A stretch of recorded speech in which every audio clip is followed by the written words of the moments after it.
একটা স্পাই একটা গাড়িকে রিপোর্ট করছে যে গাড়িটা the car move 2 kilometre towards east,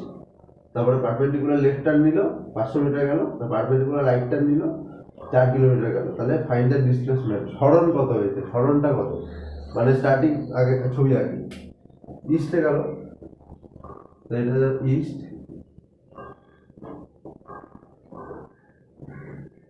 এটা ওয়েস্ট, এটা সাউথ, এটা নর্থ, তাই তো? তাহলে ঢাকার মোট 2 কিলোমিটার তো ডিস, তাহলে 2 কিলোমিটার এখানে গেল, 2 কিলোমিটার হলো। তার পারপেন্ডিকুলার লেফট হ্যান্ড নিল, মানে এইদিকে যেতে গিয়ে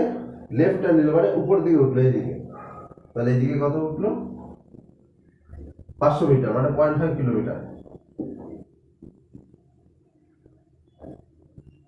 ঠিক আছে,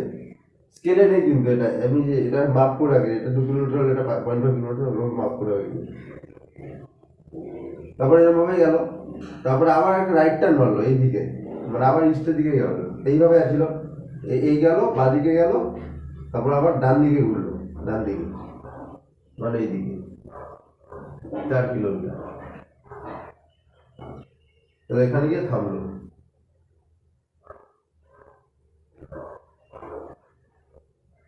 এখান থেকে একটু 4 কিলোমিটার। ঠিক আছে, তাহলে এখানে আমরা কি করে পাবো, আমরা এখানে একটা লাইন টেনে দিই,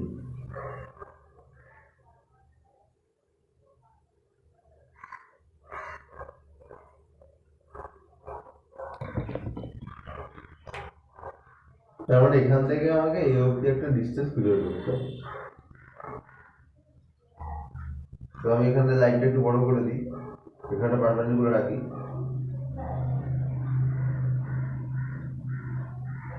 তাহলে কি দাঁড়াচ্ছে, এখান থেকে এটা 2 কিলোমিটার, এখান থেকে এটা 4 কিলোমিটার,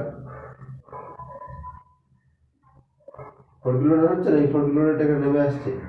এটা আমার দরকার নেই, আমার শুধু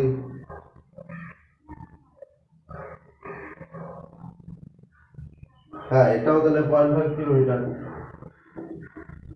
0.5 কিলোমিটার হলে তার মানে আমার এইটা চাই, তাহলে ডিসপ্লেসমেন্ট ইকুয়াল টু হবে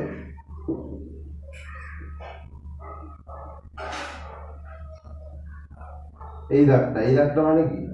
নাম দিই ও এ বি সি ডি, তাহলে ডিসপ্লেসমেন্ট ইকুয়াল টু হবে ওসি, ডিসপ্লেসমেন্ট ওসি হচ্ছে, ওসিকে আমরা লিখতে পারি ওসি স্কোয়ার ইকুয়াল টু